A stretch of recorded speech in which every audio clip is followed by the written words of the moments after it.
today, more than before, we are making distinctions between religion and spirituality, and you may already have discussed this between yourselves in this course. For some then, spirituality becomes another way of being religious, but maybe being religious in a different way. And it is interesting that in religion,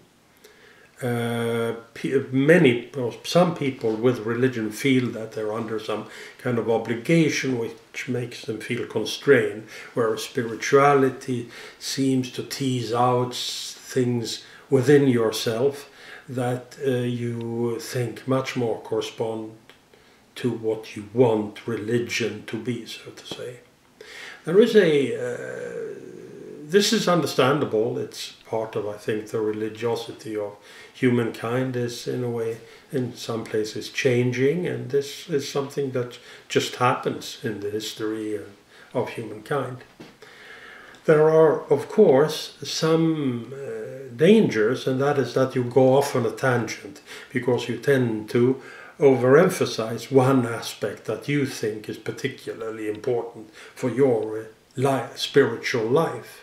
And so you begin to think of what it is that could make you feel good.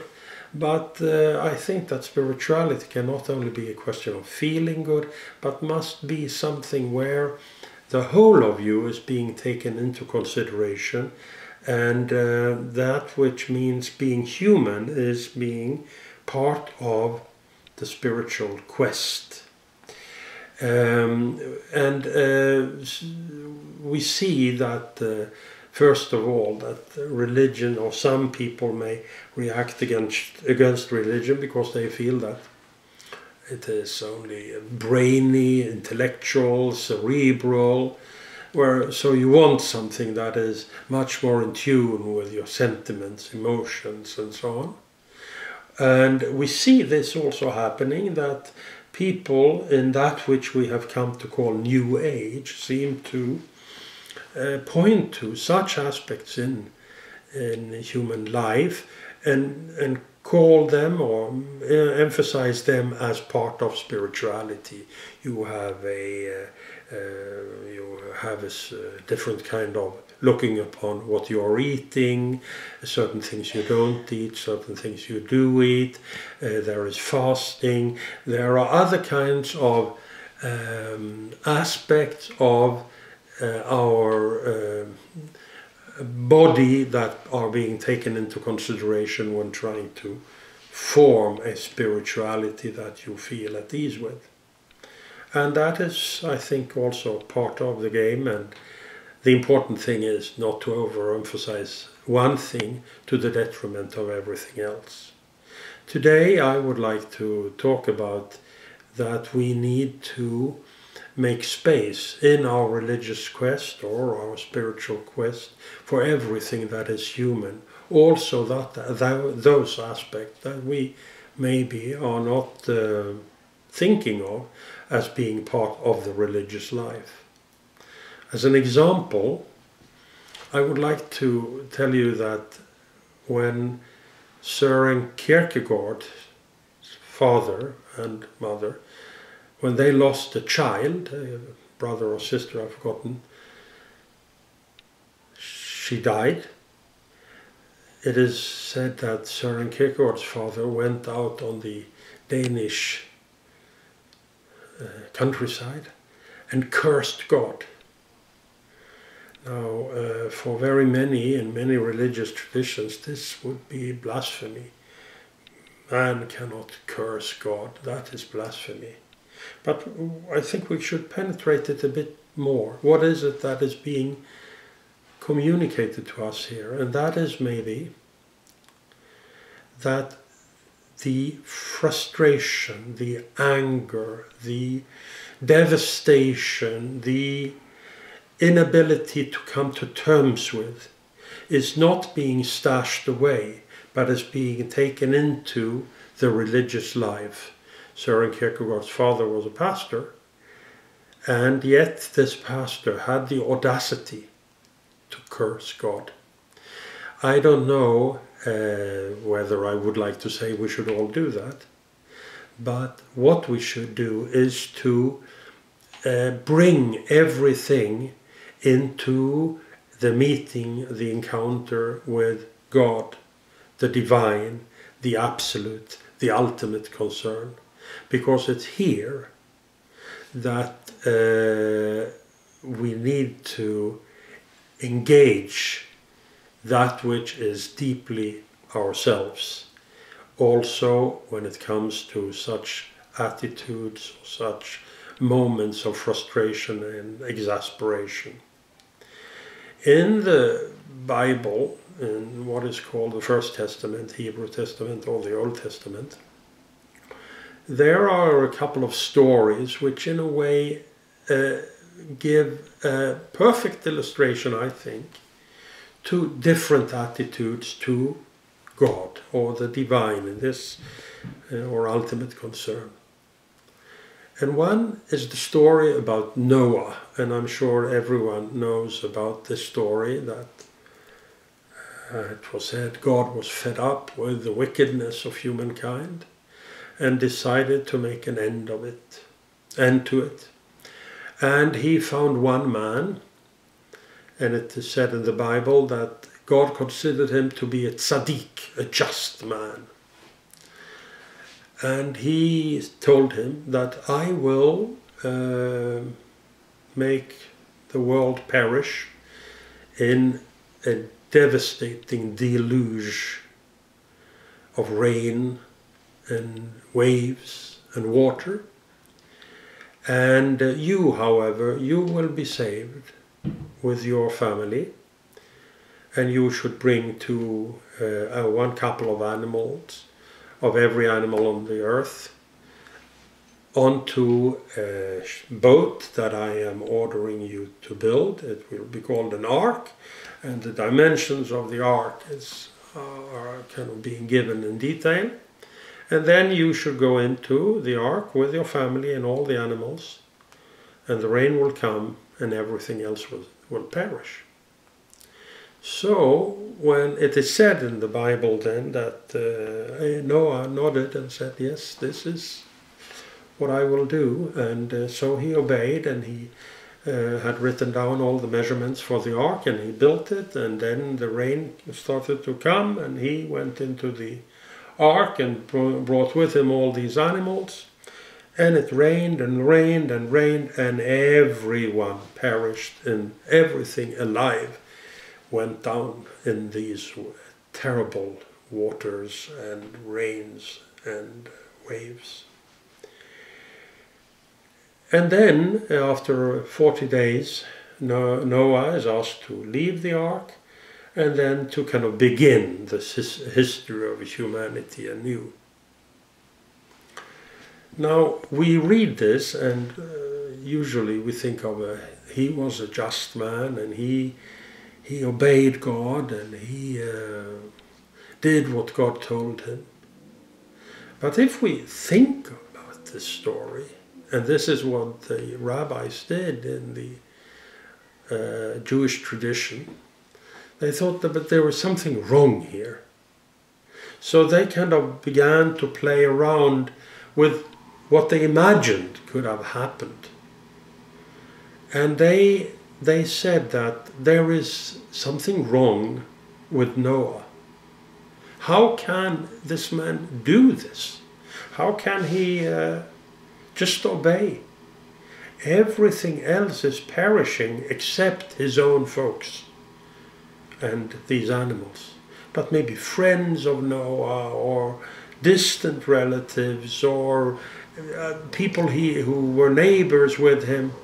And he didn't have one word of protest saying like, why, or is this really fair, and so on. He just obeyed. And there is a story in the oral tradition, which says that, a Jewish tradition, which says that when Noah left the ark and saw what had happened, he started to cry. And God said to him, why are you crying? Well, because of all this. And God said, I called you tzaddik, or just, because I wanted you to live up to being a just man, because then you would have challenged me in saying, is this really fair? Is this really what you can do just like that, with that which you have created? So this is in a way a story about, we have written text and we try to go beyond it, and we try to ask questions to the text, and we try to bring into ourselves, or out of ourselves rather, all the questions that we have, and the questioning of where the fairness and justice and concern for everything living is, when there is a command saying, you go into the boat, save yourself, or into the ark, save yourself, and let the rest perish. No. And there is another story also in the Bible, in the Old Testament, which is about the patriarch of 3 religions actually, Judaism, Christianity and Islam, Abraham, who was told by God about another wicked place, or wicked places, or sinful places, Sodom and Gomorrah. And it was said that God was fed up with the wickedness, of the sinfulness of these places, and said to Abraham, I will destroy Sodom and Gomorrah. So leave while there is time, I will destroy it. But what happens here is that, and it is written so, that Abraham says, wait a minute, wait.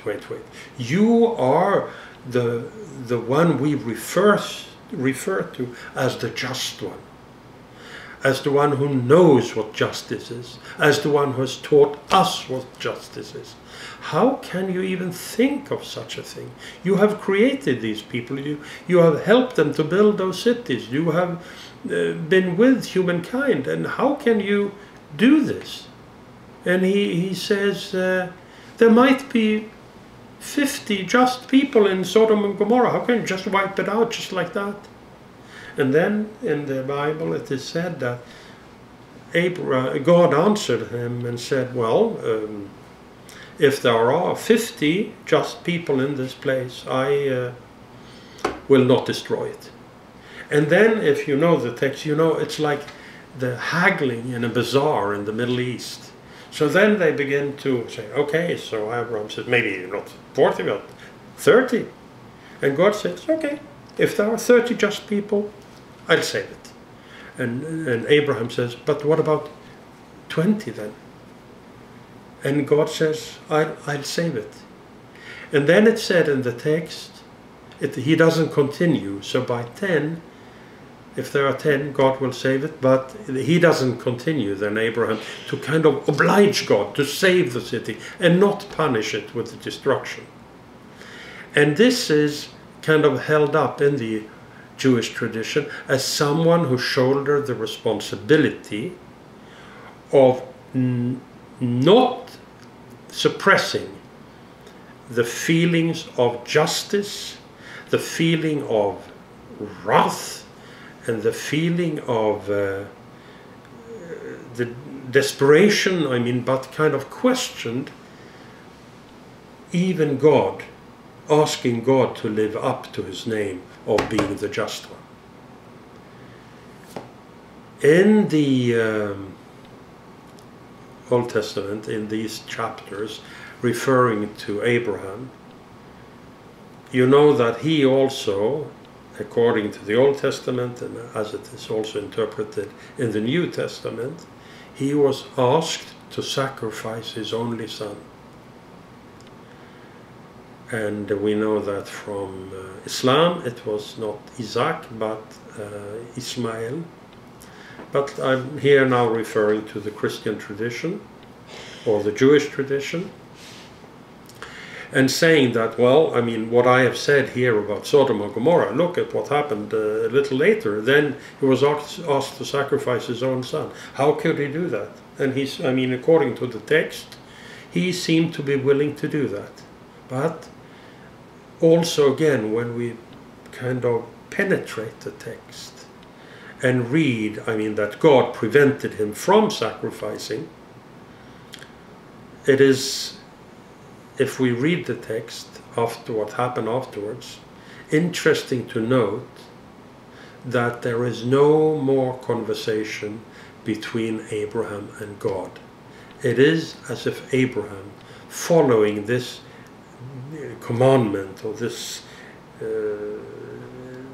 demand that he sacrifice his only son, that Abraham has lost this relationship with God. He goes on being obedient.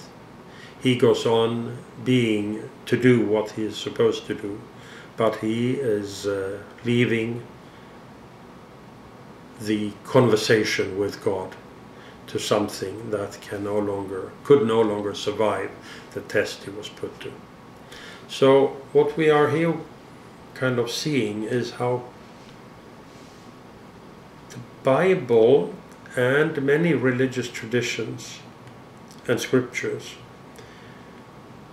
kind of invite us not only to take it as it is written, but to begin using our faculties, using our sense of justice, using our sense of what peace should be really all about, and begin to wrestle with the text in a way that that which is human is being taken into consideration in all its dimensions, not to be suppressed by us to kind of create a religion that is only belief or only dogma, but something that also has space for all that which is part of being human.